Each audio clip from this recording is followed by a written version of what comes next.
Hello guys, lovely Tuesday sa lahat. Ito, papakita ko sa inyo yung bagong pwesto ng kulungan ng manok.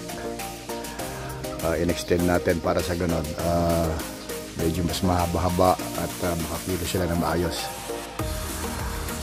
Ito na, bago tayo pumasok sa kulungan, ayan, may puno tayo ng papaya. Ayan, malalaki na, oh. Nakakatuwang pagbasdan. Siguro a couple of 1 to 2 weeks hirap na ito. Nilagyan din natin ng net para sa ganun, kung bumaksak man may pansalo. Ayan. Ito, nilagyan natin ng net dito sa entrance para sa ganun yung manok na kalabas hindi mawala. Ito yung unang kulungan. Gagawin natin, lalagyan natin ito ng pato. Bibili tayo ng pato at dito natin ilalagay. Tapos ito na yung mga manok natin na pinapalaki. Ayan, yun ang kanilang kainan.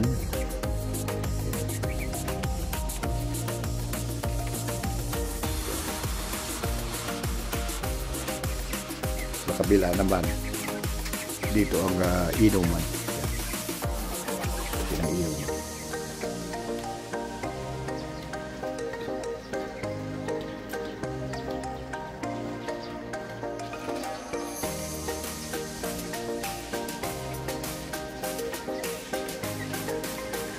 Itong mga barako, pinakakawalan talaga natin yan para sa ganun may exercise yung kanilang mga paa para tumibay lalo.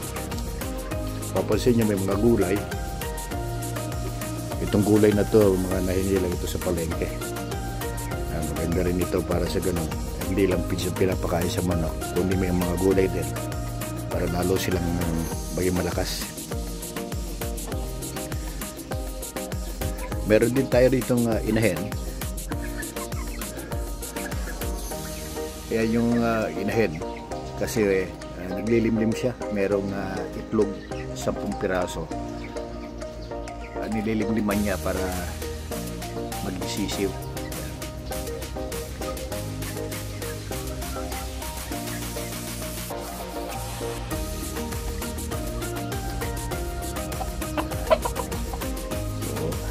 makikita nyo na yan.